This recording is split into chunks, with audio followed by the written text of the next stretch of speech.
Most of the people choose as a way to do things is let's go back to the shit that we had before. Yeah. Not, okay, so this is bad. How can we fix this? What's the solution for that? No, you lied to us. You told us that it will be all like, honey and dogs with bagels on their tail. I don't know if this translates as well from Romanian to other people.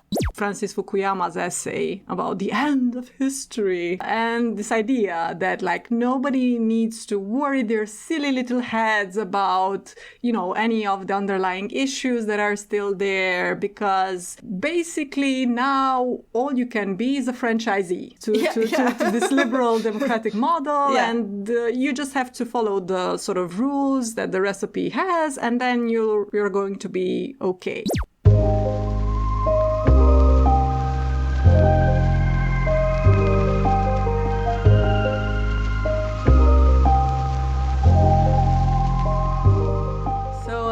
Before we begin, did I tell you I managed to finally get a podcast onto Apple Podcasts? I didn't know it was a struggle. You didn't even know it was a struggle I was going through? No. I don't know why. I kept getting some issues and I couldn't register it, but now it's there. So you can tell your hubby, who is like an iPhone snob, that we have breached the Apple sanctum and now our ramblings are available there as well. So maybe he can listen to more episodes. Yeah, no, it's not going to happen because I just managed to, introduce him to Spotify. So, no, I will not try and introduce him to something else because, It's clear that he has decided long ago that we're just too silly and unserious for him to interrupt his very busy schedule of doom scrolling. I have made peace with it, so it's fine. It's fine. Okay, so to start us off, I have to say that this is one of those episodes that has been set in motion by a book. I mean, to be frank, what happened was that I had a couple of planned episodes that fell through. I had to postpone them for objective reasons. So I texted you and it was like, help. Can you help? And you obliged, as you generally do, because you had just finished reading a book. Yeah. And so, tell us a bit about it and why we should discuss it. Okay. Well, mostly we are discussing it because we have nothing else to talk about. Yes, this is what happens. The book is called The Light That Failed, and it has also a subtitle, Why the West is Losing the Fight for Democracy. And it's written by Ivan Krastev and Stephen Holmes. Weirdly, I saw the book existing also with another title, The Light That Failed, A Reckoning, which sounds like somebody Is that for the US market, so it has to be more ominous? I don't know because I've read the book with the title that I told you, with Why the West is Losing the Fight for Democracy, and when I looked it up on Goodreads, it was with A Reckoning. Interesting editorial choice, I guess. I don't know, it sounds like they were trying to make it an action book or something. Yeah. So the authors of the book, Ivan Krastev is Bulgarian, and even though we are also Eastern European, I have no idea if I'm if I'm telling his name correctly. Anyway, he is a political All our Bulgarian listeners, please correct us.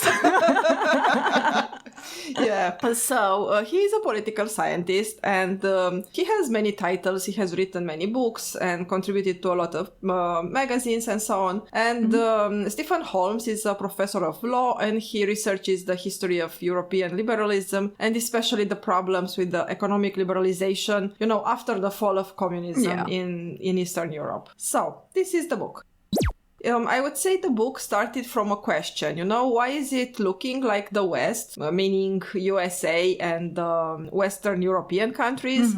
So why is it looking like the West is losing its political balance after it looked like it won after the end of the Cold War? And the authors start their discussions somewhere around 1990, talking about all the hope that it entailed. And then the authors ask, what happened, to to turn that hope around. And the reason the book resonated with me is not necessarily the subject matter, even if it is an interesting one, but the fact that the way it talks about Eastern European countries feels quite real. And it is maybe due to the fact that even Krastev is Bulgarian, so the book doesn't have that feeling of someone looking at, like some alien species that it tries to understand that you usually get when, Americans or, I don't know, I haven't actually read any book by a German or something, but Americans and British people, when they try to write about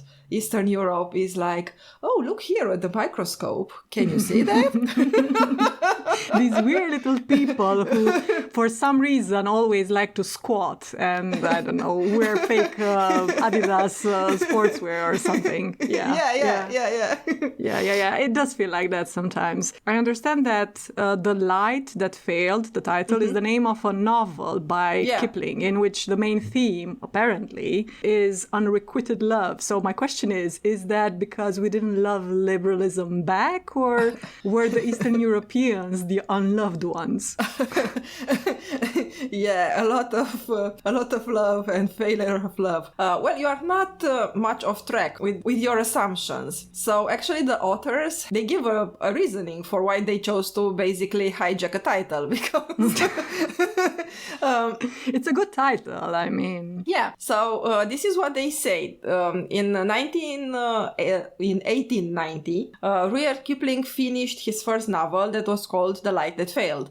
And they say it's a sentimental story of romantic love, artistic ambition, and progressive loss of sight. Going blind, actually. Yeah. The main character. Yeah, going blind. So the novel was published, the original novel, the Rudyard Kipling one, was published in 2 different versions. The shorter one had a happy ending, and that was for mom. Yeah, that was for mom. Yeah, his mother liked it, and the longer one had an unhappy ending. That was for the gym bros that he wanted to impress. Yeah, so the authors say this. We don't have the option of publishing this book with 2 different endings, but we believe that the end of the age of imitation will spell either tragedy or hope, depending on how liberals manage to make sense of their post-Cold War experience. We can endlessly mourn the globally dominant liberal order that we have lost, or we can celebrate our return to a world of perpetually jostling political alternatives, realizing that a chastised liberalism, having recovered from its unrealistic and self-defeating aspirations to global hegemony, remains the political idea most at home in the 21st century.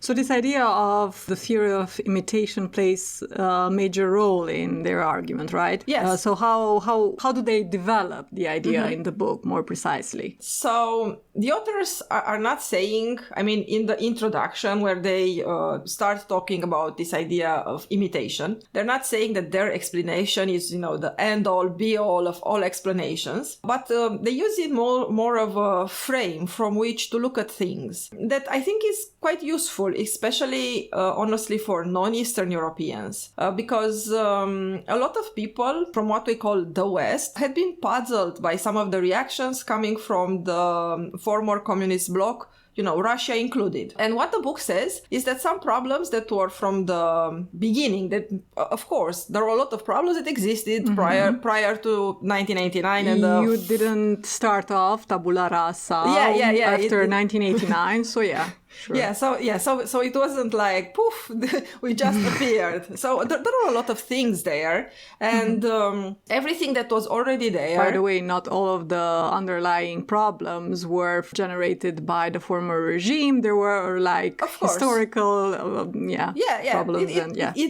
It's almost like we have been living lives in those places for a long, long time. We've been here for a while. So the problems that were already there have been aggravated by some quite destabilizing events, like 9/11 and the Second Iraq War and the financial crisis and the refugee crisis and then the Russia wars and the impotence of the West in doing, good things in countries like Syria and Afghanistan and everything culminating with Brexit and the elections of Donald Trump. But what they say is that after all these events that did have a global reverberation, let's let's say, are not necessarily the main issue, the main thing that led to problems in Eastern Europe. What they say is that some ideas that were regarded as ideals and were easily, giving people hope, like let's say the idea of a world without borders.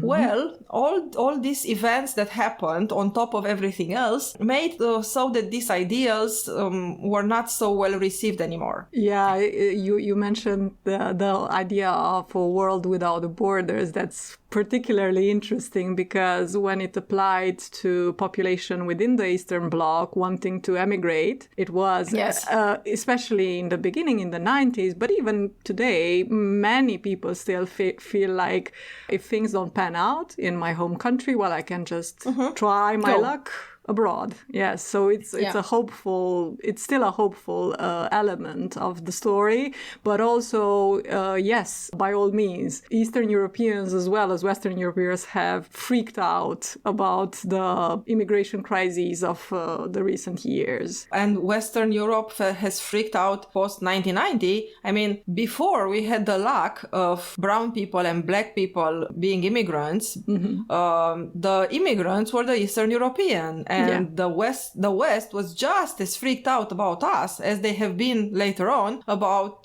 people from Asia and Africa. And the Eastern Europeans have become the good immigrants, only in contrast with, the black and brown people with different religion. And it's always a sliding scale, because some people now have this idea that, well, because there are also, as you said, people who are from other continents coming in, trying to, get a better life, they think that, oh, well, now, obviously, I'm the good immigrant, so nobody is going to touch me anymore. But no, it's a sliding scale, because the moment the scapegoat changes, you're back in the limelight, not in a good way. Pretty much. So the book starts from the very hopeful and obviously naive statements and sentiments that were espoused in 1990, like the ones of, Francis Fukuyama, and all the people who were like saying that liberalism would eventually become victorious throughout the world. But the real point that Fukuyama and a lot of others were trying to make was actually that no ideologies which claim to be more advanced than liberalism can hereafter arise. So we have arrived at the peak of everything.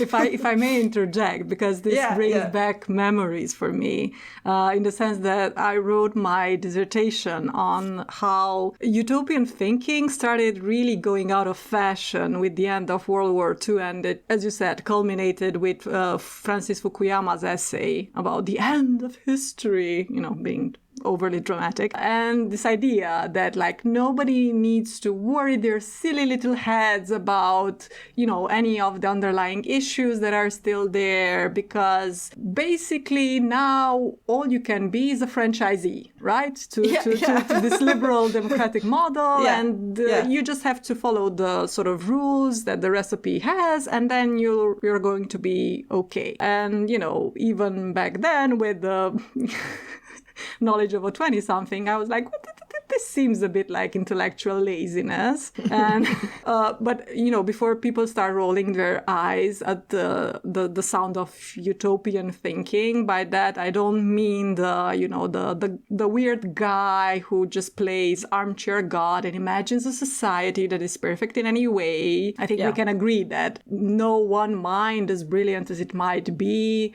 could or should be allowed to have these blueprints, but rather the way to think about utopian thinking and how it can contribute to our world is as a sort of social critique with some suggestions attached to it, so to speak. So this could be a sort of way to nudge ourselves out of this, I don't even know how to say, this suspended thinking in the aspect of the end of the Cold War. And as you said, certainly our public figures, because, people, individuals or people in academia academia. Talks have still been going on, but at the center of power with all these public figures, yes, there definitely is a sort of, or was a sort of laziness. And yeah, it was sort of like the most mainstream feeling was this one of, oh yes, we have now we've solved it. This is it. People, we've done it. Yeah. And lo and behold, we're at that point again, as we've seen from our earlier episodes when we talked about all the 19th century drama, where liberalism, again, after an extended period of complacency, is waking up to a set of illiberal or anti-capitalist movements sort of banging at the doors and contesting it. And everyone's like very shocked and very surprised. How did we get there? Yes. And didn't these people get the memo? Yeah. So this idea that there was no other way heralded, according to the authors, an era of, for some, exporting and for others, importing. Spreading democracy. Sprinkling democracy.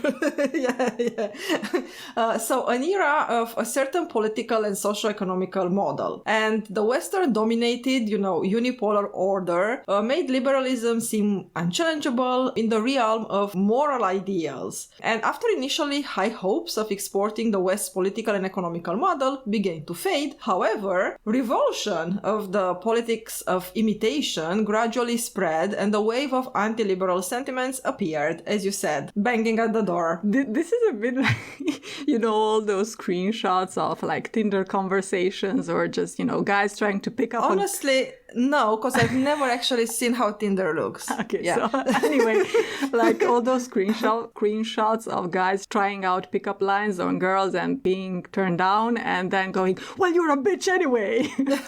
Yeah, pretty much, yeah. Never wanted to fuck you. Yeah, exactly. So what the book says is that when you present to someone, anyone, the idea that there is no other way than your way, you are bound to get a bad reaction at some point. And the authors of the book say that this absence of alternatives, more than the gravitational pull of an, authoritarian past or the historically ingrained hostility to liberalism, is what best explains the anti-Western ethos dominating some of the post-communist societies today. And the point of the book is that anti-liberal reactions, both on the right and on the left, were about being given alternatives. And unfortunately, the voices that became the loudest were the ones on the far right. Yeah, because I was just about to say that whenever you hear this, we want an alternative, unfortunately, it has been hijacked. And now you associate it with, so you're just going to be an asshole towards minorities, you're just going to be a kleptocratic government. So it's kind of painful, really, because it is a valid point, as we mentioned, because you had a different setting in which to apply your economic model, for instance, and everything else. And now it's just a situation in which before you even can have a conversation, you have to demine the area because it has been so thoroughly tainted. Yeah, unfortunately, yes. And I think there is also a clear advantage on the part of any conservative movement because their political projects usually rely on memories of the past. So often fabricated, of course, or like entirely mythological, and it's just make-believe. Yeah, this is so annoying, that, we will talk about the past. What past? The one that we imagined that happened. Yeah. And again, the advantage is that it's like a known unknown. It's like the devil you know. So whereas for any idea that is constructive, it's of course leaning towards the future. So it's the unknown, the untested, it's the unfamiliar. And most of us have a quite high risk aversion. So from the start, it's much more difficult. Plus, the right has been very deft in using emotions in politics. Something that left-leaning people, even though they make fun of the sort of classical liberals, but like the actual liberals. Not the conservatives posing as classical liberals. So as much as they make fun of liberals, they also still have this stilted, very rationalistic, logic bro attitude towards politics. And emotionality in politics is seen as manipulative, whereas just because the right is using negative emotions mostly does not mean that this is a given. But this is a topic unto itself, and I don't want to go into a long tangent. Yeah, no, but the point of the book in itself actually is about emotions, because the reaction to only being given the option of imitating and never sort of measuring up, the reaction to that is an emotional reaction. So to try to logic people out of that, it won't work. But as you say, it would be more than one podcast. Why this idea that we could solve all issues with being rational and with education is bullshit and will never work. Anyway. I have another book for another episode. Okay. The current book, the one that we're actually talking about, chose to focus more on Hungary and Poland because the anti-liberal sentiment is the most vocal there. But also... We're getting there. Yeah. But also, it talks also about Russia, China, and in the end, about the USA. So the problem, the book says, is when somebody offers you a model and tells you to strive for that, is that the form of, comprehensive institutional imitation at issue involves, first, the acknowledged moral superiority of the imitated over the imitators. And secondly, a political model that claims to have eliminated all viable alternatives. Thirdly, an expectation that the imitation will be unconditional rather than adapted to local traditions. And fourth, a presumption that representatives of the imitated and therefore implicitly superior countries could legitimately claim a right to monitor and evaluate the progress of imitating countries on an ongoing basis. So this is pretty much the main idea of the book about how resentment came to grow. So there are a few things there. Do they say that within the imitation model, it is a prerequisite for the political model to be considered as the only one, to have eliminated all viable alternatives? Or are they just saying this is what happened? They don't say that somebody, any president of United States or, any prime minister of Britain or something just went and said, look, guys, you're stupid. We're the only alternative. Of course not. The way that, the talks have been about it have been more, seemed more complex, and generally they came with a lot of praise for, oh, you're doing so well, but it's still very patronizing. So what they say is that not necessarily that somebody set out to make the imitators feel like this, but that you will eventually end up feeling like this, or at least an important percent of the population could be persuaded to be annoyed by this thing, which I can understand because I am quite a, reaction kind of person. And even if I am actually not one of the people that has a problem with the West, I totally understand this idea that when somebody tells me do that, and just because I know what's best, my reaction before I even think about anything else is no. Fuck you, no. Do you think, or do the authors think that there is like a way to get the good stuff? Obviously, the fact that you even begin the process of imitating anything is because you think that, well, those guys have something to offer, right? Without this resentment setting in the sense that can you retake control? Because what the humiliation stems from is this idea of a lack of control or agency over the process. You need to follow these steps the way those other people have, otherwise your imitation will be imperfect, and then you end up with, Orban or Kaczynski and just go, I don't want this anymore. Anyway, don't tell me what to do. Yeah, but also it's the annoyance to the fact that, you have to imitate, the annoyance to the fact that you are somehow, even if nobody tells you, you realize that you are in the position of the inferior one. But also it's that thing that, this is one of the thing the authors say, that as an imitator, you look at the imitated and you look at what they tell you, like, this is the ideal, this is what is the hope that we will get for you. But then you look in those countries also and you see that they're not perfect. The hypocrisy and everything else. The hypocrisy, yes. And the hypocrisy is very easy to be utilized and weaponized by the obvious bad actors in each country, such as it happened with Orban. It's very easy to not do anything, but say, but they're not doing it also. Yeah, and definitely. And because you are in an imitating model, people don't ask, but why don't we do it? I mean, okay, so they're fucked up, they're not doing it, so let us do it. Let us beat them at their own game. Let's be even better at doing this democracy thing than they are. Yeah, or, okay, so America is hypocritical about, human rights. Then let us be the model. Let us be the ones with the better, Oh, that sounds like a lot of work. Exactly. So it's a lot easier to be like, oh, they want to make us do these things that are so annoying and, hard to do. And actually, look at them. They also have issues, and they only want us to do this because they know it's hard, and somehow it's a way for them to stop us being better, not a way for them to help us bettering ourselves. The hypocrisy argument is often used as an excuse for being lazy politically and intellectually and everything else. Yeah. So maybe you could, in theory, have this imitation model work out, but it definitely didn't happen in the best way in Eastern Europe. So probably it would feel different if there would have been political leaders in these countries, that wouldn't have been lazy, that would have proposed some ideas as if they were their own, actually being their own. But from the get-go, we all strived to become NATO members and EU members. So every time we, and I mean as a country, had to do something, somehow those were the goals that were already set. And every time our politicians fucked up,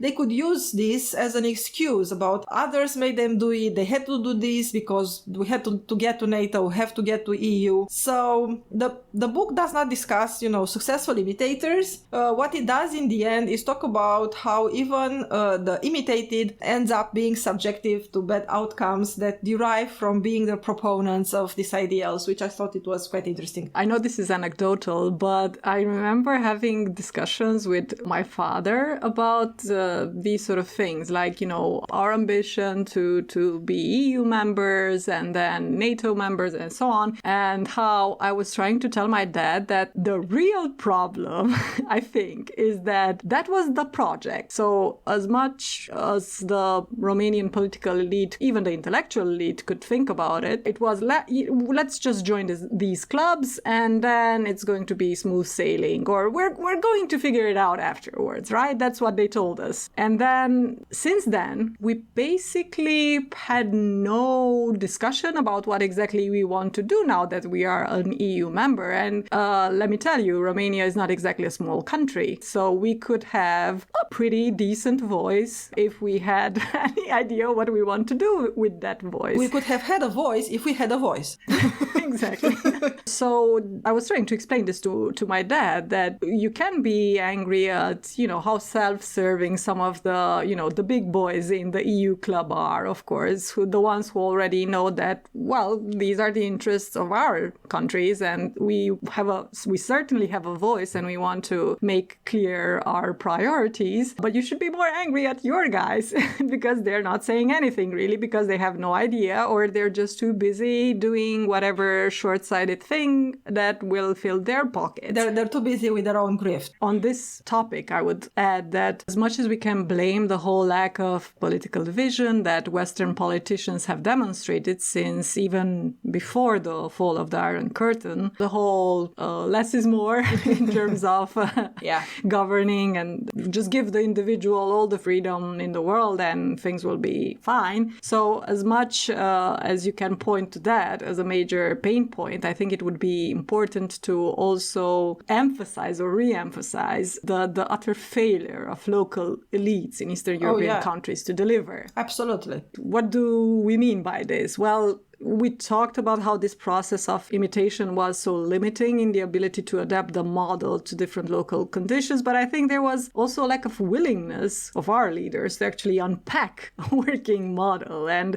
analyze it, seeing what works and what doesn't, given, your setting. And what would be the most efficient way to go about implementing it? Like I said before, they thought democracy was a franchise. So. Yeah. So if it works with the McDonald's. Why not with the whole political, socio-economical system? Of course. And also these people that found themselves at the top of Romanian society during the crucial moments in its history, whether we're talking about post-1989 or even before that, they just didn't have the ability or disposition to do the legwork. But neither were they going to relinquish their positions, right? Oh, come on. You cannot come with this kind of crazy talk, you woman.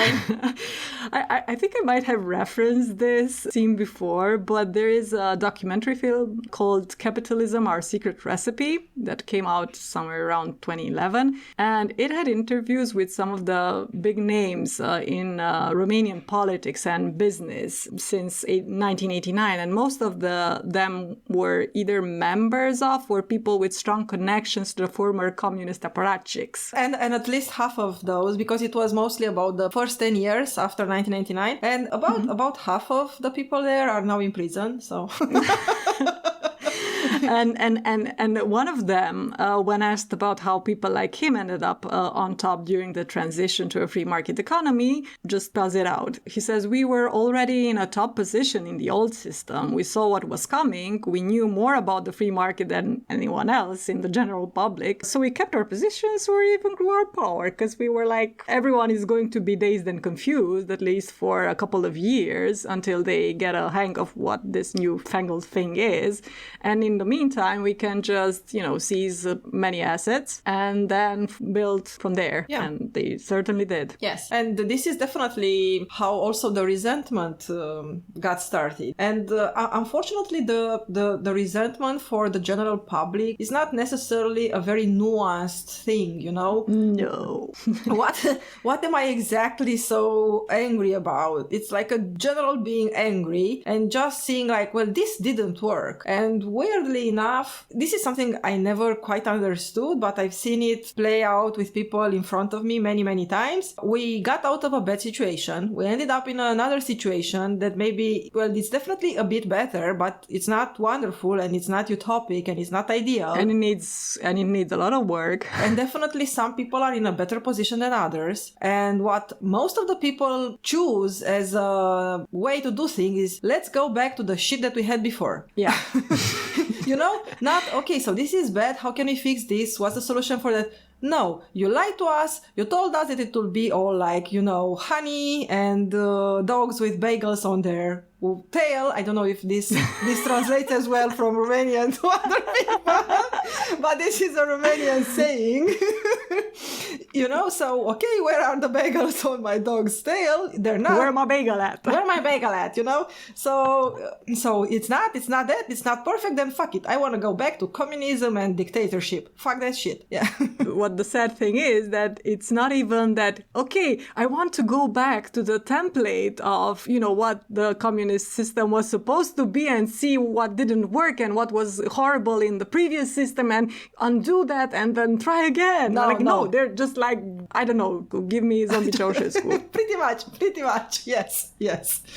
Yeah, and clearly on top of that resentment, having the financial crisis and having the IMF and having all of that, being, coming and telling you that, you're not doing enough and you're not suffering enough, it can only make you want to, like... stab someone in the eye. Yeah, burn it to the ground.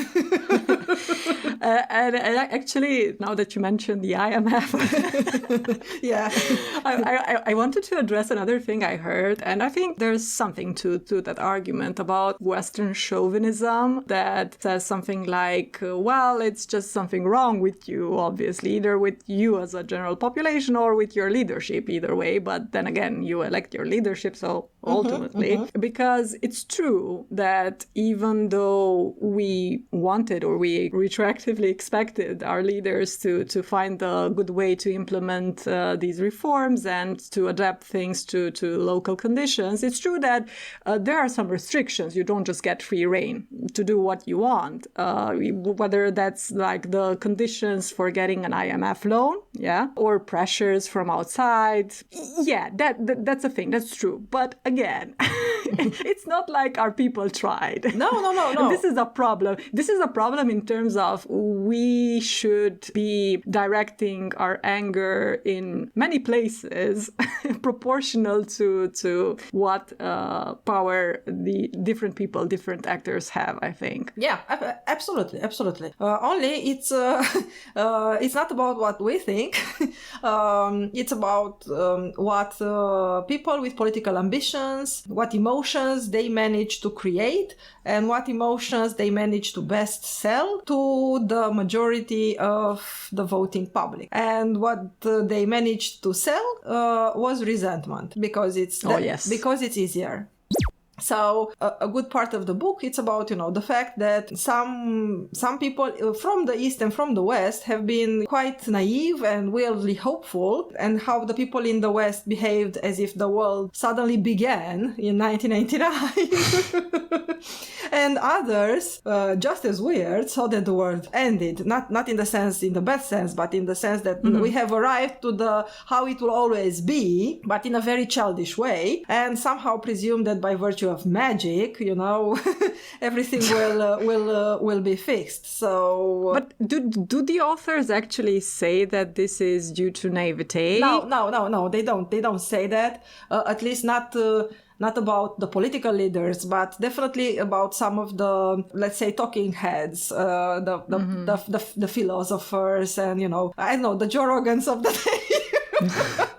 Yeah, because otherwise it just sounds like the whole Kissinger discourse about the United States. There is this pure-hearted child, this sweet summer child that wants to do good. And if they screw up, it's just like they just stumbled into a mess and oops. And we really had no ill intention or ill will towards anyone. It's just we were tricked. Yeah, no. And also we never read a history book somehow. Yeah. No, it's not presented as everybody was naive or nobody read a history book. No, it's for different people were different reasons, and also it was a lot of somehow pretending. It was a lot of pretending, because people on the West pretended that they didn't know some things, and people in the East pretended they give in the book the example of a Romanian movie that actually I don't remember the name of. I'm a horrible person now. Okay. But anyway, the main story of the movie is somehow an example of how things were happening in the world. Because the story is about a girl who is actually a good student and has good grades, and her this exam for when you finish high school, and that has to do a lot with how you will get into university. This exam is coming up, but she gets assaulted on the street, and she is in a very bad mental state, and her parents realize that she won't be able to perform at her general very good level, and they want... Assault is a plot device. Yeah, of course. Okay. Yeah. And they want to, pretty much just bribe their daughter's way into having a good grade and going to a good university and, improving her chances of actually leaving Romania. And the whole thing, it's emblematic in the way that the parents explain to the child, these ideas of honesty and hard work, and how in order to achieve these ideas that they're very good, but not right now. Mm-hmm. Right now, we're going to get what we want so that you can go ahead and have these things that are very good, and this is what you should want, and this is what you should do, but not right now, because the daughter, as I understand, I haven't seen the movie, is opposed to this because she realizes, the contradiction. But the parents are like, well, yes, all these ideals from the West, they're very nice, but we all know that things don't work like that in our country. And I think this is exactly how things were. Like we all liked the clean streets that we saw, I don't know, in Germany. But we were like, but in our countries, they're not clean by virtue of just not being clean. They magically are not clean. They are magically not clean, and there, by virtue of crossing the border into Germany, they become clean. And, what can we do about it? We have no idea. And this is one of the things that, as an Eastern European, people kept asking themselves, how come when Romanians go abroad, move to Germany, to United States, they are some of the best performing people in that system? Model citizens sometimes even. Model citizens sometimes. But the exact same people come back in Romania and they are shit. I mean, the fact that we are very good at adapting to a system if it's already in place, but we are not good at all putting it into place. Mm-hmm. And this is not from the book. This is from my very small political involvement. People in Romania, at least, talk about political parties and the existence of all the agencies of the state as being separate from the existence of the population. Yes, definitely. That somehow a party can exist before people join it. And they want... Politics is a bit like God. Like, it exists in a realm of its own. And the people who inhabit it, they are like little aliens that sometimes come and visit you and wave. And I don't know, they probe your cavities with stuff.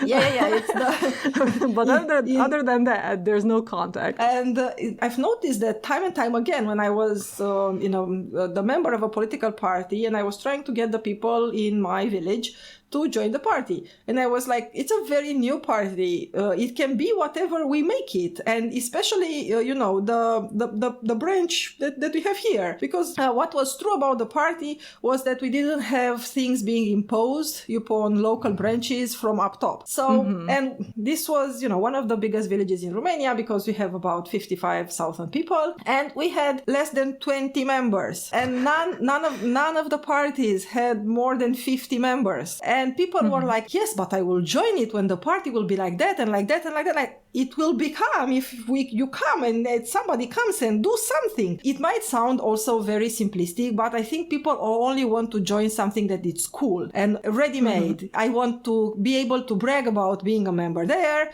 and that would be my whole contribution. I'm a member and I'm bragging about it. Yes, I will not click subscribe on this YouTube channel that has fewer than, 1K subscribers. Yes, that kind of thing. People also in Poland and in Hungary and everywhere, actually, in the former Eastern Communist bloc, during the communist years, of course, there were a lot of intellectuals that were doing, the intellectual hard work of putting forth arguments about what's bad and what should change and everything. But mostly, if you asked people, what do you want? They said they wanted a normal life without actually thinking what that entails and what that is. And a lot of people thought a normal life is that if we just get rid of the existing dictatorship, somehow things will be like in the West. But we didn't know how things were in the West. Most of us have never been. So we just had this idea, and maybe each and every one of us had a different idea of what that was. But we all thought that it will be like in our heads. Whatever problems we were having, they will just be gone, I think this is one of the reasons why one of the former presidents, the guy from your city, from your hometown, Traian Băsescu, he was so successful during his first campaign because his slogan was, "May you live well, whatever that means for you." Well, yes, that, and also the fact that he did one thing that was, it was very, hypocritical, and it was very self-serving, but it sold really well because, as you said about capitalism, our secret recipe, all the people that ended up in power after 1999 in Romania, and actually this happened all over the former communist bloc, were people that actually were part of the nomenclatura. Yeah, but they all played it like, no. Why do you even say that about me? Like, that is, I'm so offended. And don't hurt my feelings. Yeah, you're hurting my feelings. And what Traian Băsescu did in his debate with Adrian Năstase, that was his main competitor for presidency at the moment, is that he told Adrian Năstase to his face, we both used to be working for Securitate, and isn't it sad for the peoples of Romania that they have to choose between two people like us. And that sold. That sold. That was like, people are like, yeah, give me that. It's weird because even if you basically admit to being an asshole, it's just so cathartic that people are like, yes, I will vote for this man. This seems like a honest man.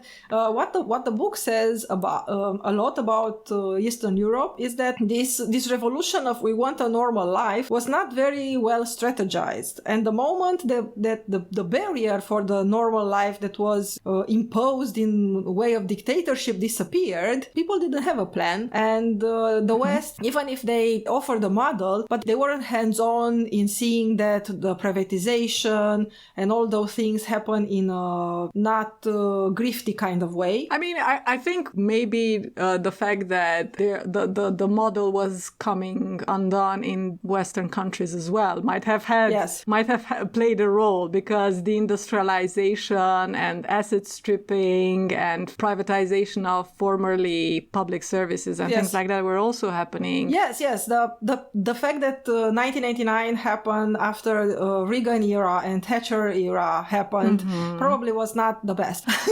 Yeah. So, but somehow that part, as I said, that part of the book for me was not necessarily the most interesting part, because it was mostly something that felt very familiar. I've read it, I've known it. Yes, that is how we felt. That is what happened. Yeah, I know this shit. What I thought it was interesting for me was the part about Russia and the part about America. In the part about Russia, they talk about how Putin ended up in power and how he held on to power in, using different tactics throughout his, I would say presidency, but he was also prime minister for... Yeah, so before I talk about Putin, what I liked was that this idea that Putin's Russia, from the beginning, they never tried in honesty to assimilate the West's ideals. It was mimicry from the beginning, they just pretended, okay, you guys are talking these things about democracy and liberalism and free market and whatnot, and we were saying yes because we don't want you to look too closely at what we're doing. And also because they were weak for a few years. Exactly. So they didn't necessarily try to import a political model from the West. You talked about how generally people resent being told what to do. I think it's doubly more so for someone who was powerful and influential for decades to then have to yield, or at least pretend to do so, to their rival, no less. So this period of time in the Russian history in which Putin was still pretending to play democracy, this was the part that I thought very illuminating. Putin from the beginning, once he managed to end up in power, he made sure he didn't lose the next elections, even if they held elections, and even if he was very popular at the moment, and if he would have won, even if the elections would have been completely fair and nobody intervened. So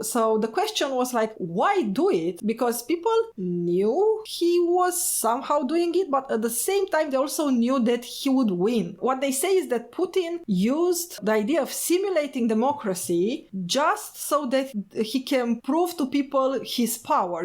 I can win or I can fake it, but either way I'm the most powerful in the game. Mostly he organized elections to persuade the Russian citizens that were no viable alternatives to the current, wielders of state power. And this happened also because the more power Putin gained, the more the people who could actually threaten him in some way were, made disappear. The existence of the opposition, as long as they weren't very good, was actually a way of presenting to the public this idea of doom. It's us or it's those shitheads, and we're bad, but we're strong, and they are bad and weak. So you can choose between bad and strong or bad and weak. And look, you even voted for it. And they created this feeling, and they used elections to create this feeling of doom. And the reason this was so interesting to me, maybe to other people that know more about it would just be like, yeah, you're just seeing this now. But yeah, I just saw it now because when I was reading this book, there were the elections in Hungary. And we all know that in Hungary, for these elections and the elections before, Orban really was the most likely candidate to win. But we also know that he tampered with the election result. This time around, I'm not even sure if there were so many discussions, but last time around there definitely were. And the Hungarian people I talked to on Facebook, they kept saying the same thing. We know the problems with Orban, but have you seen the opposition? The devil you know. Yes, and I realized it was the same doom feeling, like, well, yes, we're voting for Orban because, like, what's the other choice? And I realized that Hungary is somewhere in the middle of the road to becoming Russia. This also reminds me of a thing that I remember hearing when I know voting is not the end-all be-all of political action, by no means. But I still go to vote, and I urge people to do so, even if I tell them, even if you really just don't have any candidate that you can support in good conscience, you can just go and have a vote of protest in the sense that take a pen and write what's on your mind. It will be annulled, but the point is that they can see that there are people who would be engaged politically, so there's an electorate there because you actually went out and voted, but you don't have anyone who's fulfilling your needs. So what I heard many a time was, well, I voted for these bastards, although I complained for the past 4 or 5 years about them. And I voted for them because, well, if we get new guys, they will just be hungrier and they will steal even more. Oh, yes. So this is really interesting in terms of, I don't know, political savvy, I guess, for someone who is in power, because you are basically deflecting first and foremost any blame from you, because people are just like, yeah, he's a bastard, but they don't have any requirements of you, right? Because you're just there as a stopgap between whatever circus is the opposition supposed to be. So it's so incredibly corrosive for the social fabric and for the engagement of the citizenry. And going back to Putin and oh, must we? Yeah, well, the authors used countries in Eastern Europe like Hungary and Poland as the model of imitation that they tried to copy everything, copy the ideals, the political system, the economical system, like just take the whole shebang. Whereas Russia only made, an obvious, just a mimicry attempt, being like, yeah, we're saying like you're saying. They did a feint like in Kyiv. Yeah. And in the end, the way it happened with the imitation thing in Russia, the chapter about Russia is titled Imitation as Retaliation. And it talks about how Putin's rhetoric became more and more explosive. And he became to talk more and more about the countries in the West that somehow talked about, international human rights, and how the West is, being very conceited when it's trying to impose this idea that somehow it's the duty of all mankind to strive for, liberal democracy. But actually, this is some kind of an, offensive, aggressive move that the Americans used to justify interfering in the internal affairs of other countries by invoking the, worldwide desirability and imitability of their own political and economical system. So while lecturing the world about human rights and democracy and, other lofty values and ideals,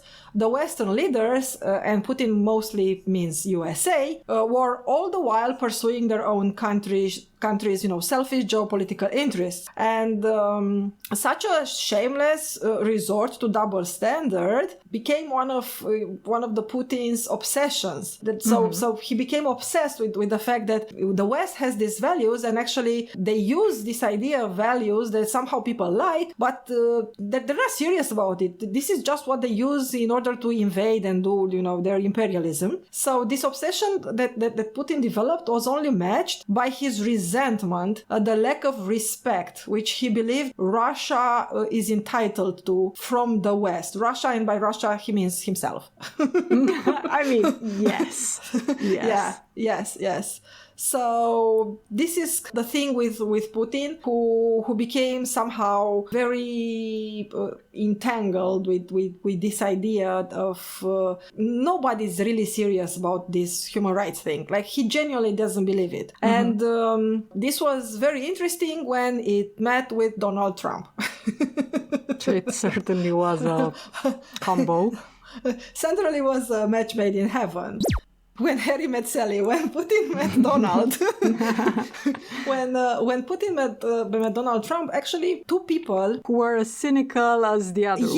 Yes, were as cynical as the other one. They both genuinely did not believe that other people honestly believe in this idea of, human rights and values and democracy, because of course, I'm sure there have been other presidents of the United States that weren't necessarily the best fans of democracy, but you could never say it out loud. And not only say it out loud, but you couldn't really, even, if you go back to the people who made America and, they were keeping slaves, or talking about, democracy and all of that.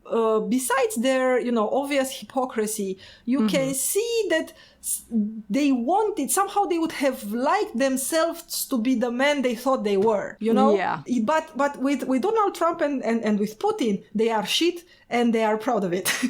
Yeah. Well, I mean, I don't think that they envision themselves as being shit. It's just that their self-image and their image of how the world works is so incredibly brutal, in the sense that yes, I'm the one with the, bigger stick, and this is how things work. So it's just stripped of any sort of decor or any sort of pretense of, well, it's about ideals, it's about whatever. People, let's say important political figures in the United States who had slaves but somehow still talked about, end of slavery, they came up with, excuses for themselves.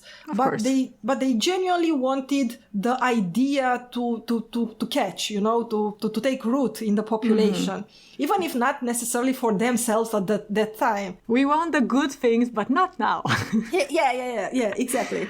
But clearly Donald Trump and Putin, they both thought they were extremely smart and that they saw how the world really was, and they really wanted respect, both of them quite narcissistic. And what I liked about what the authors of the book say about Trump is that a lot of people somehow thought that because Trump was so anti-intellectual to the point of illiteracy and because he was so erratic in everything he says, that he could not have any sort of coherent project, and that since he couldn't have no coherent project, he didn't need to be theorized or opposed as if he was proposing a coherent project. But what they say is that a worldview can be intuitive rather than ideological and philosophical, and a strategy can be instinctive rather than clear-headed and thought through. But nonetheless, it is a strategy, and and let's be clear, let's be honest, that maybe his message or his way of doing politics wouldn't have nearly been as successful if there wouldn't have been decades, as we said, of intellectual laziness and of political laziness from previous parties. And what the authors say is that Donald Trump has been saying what he's been saying for a long time. They give examples of him speaking in different contexts, TV shows and whatnot, and he kept saying the same things, only they only caught on when the time was right. We joked about one of the titles of the book sounding like an action movie, The Reckoning. You know how in the 20s and 30s, like the emerging fascists, one of the things that they were holding up was an ideal, was the man of action. And it dawned on me that, of course, after a period in which, at least for the general public, it seems like there's a stagnation. Nothing is moving, or at least it's not moving in the right direction in the sense that it's not guided in any way. There's no plan. It's just maybe decaying. So then, of course, by all means, even if you get a dum-dum who cannot string two words together, but seems like, look, I have actionable items and I am up to the task, it has a very strong appeal. Yeah, and as the authors say, even if he was a dum-dum, he had an intuitive sense about what people wanted to hear. And what they talk about, what was interesting about Trump was that Trump agreed with Putin and Orban, about rejecting America's traditional self-image as an exemplary nation. He even said so, that do you think our country is totally innocent or something to that? Yes. Yeah, like he said, like, do you think we don't kill people, Yeah. So what Trump did, that no other president before him did, was come and say, this idea of America's exceptionalism is stupid, is bad, and it's not right to try and tell other countries that, we are exceptional. And when Putin says that, it's bad form of us to do this, we have to agree because he is right. Like, this is something no other politician ever did before. Looking at president of Russia and being like, yeah, we should listen to this guy. He has good points about us.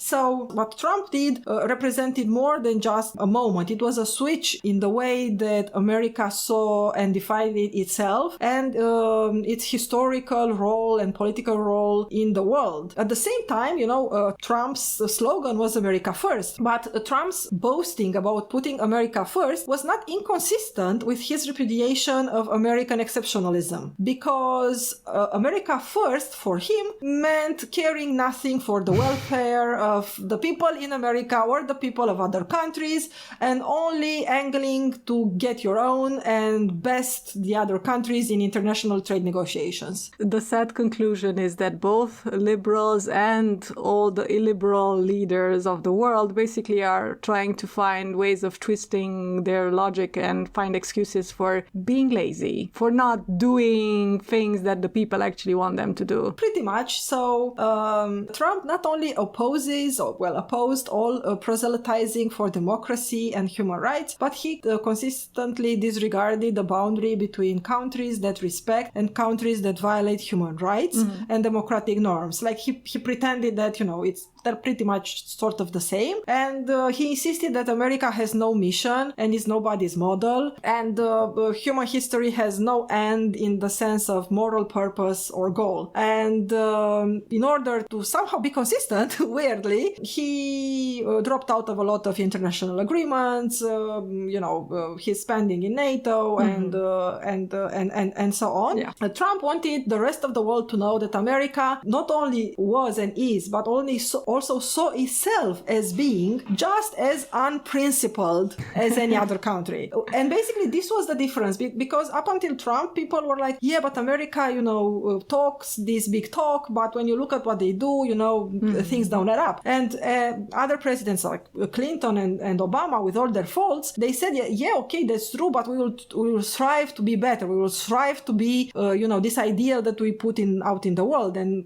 Trump came and was like, yeah, no, we won't. We suck, and it's fine. I think the best way to sort of say this is that even if the people who are holding up the ideals are not living up to them, the alternative should never be cynicism. Yes. Because that's just killing everyone. Exactly. This was also somehow impactful for me because, of course, we are living this moment of the Russian war against Ukraine, and the fact that we're seeing a lot of people that, somehow we had expectations, good expectations of people on the left who just panic. Yes, but what if America and Western Europe, really put their, power into it and manage to throw back Russia? And of course, Russia will not necessarily conquer Ukraine, but it will still be somewhat important.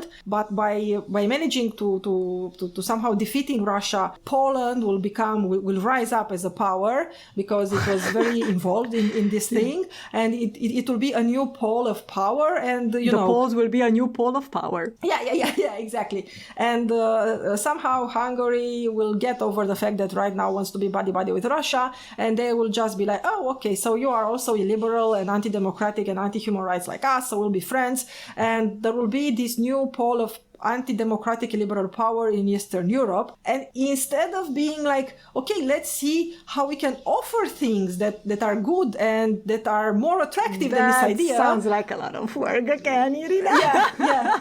And what a lot of these people on the left that's what makes my head explode. It's like, well, since we know that would be a lot of work and won't happen, maybe we should just let Russia win so that Poland and Hungary wouldn't become these great poles of power. And I'm like, which is a scenario only in their little heads. I mean, I don't even know necessarily, but like, is that the solution? No, that will only create more and more shit.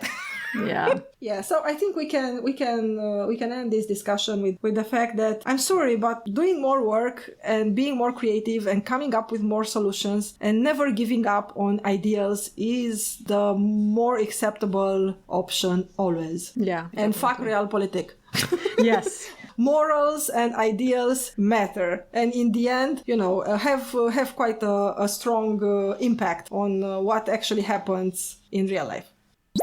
So, do we do the outro thing now? Yes. Do you want to do it for a change? No, because I'm not prepared, so I don't know what to say. You do. I'm not prepared either. That's why I was trying to pass the responsibility. Anyway, if you enjoyed this adorable awkwardness, then please share, like, follow, subscribe, do the whole thing, rate us, and see you next time. See you next time. Bye.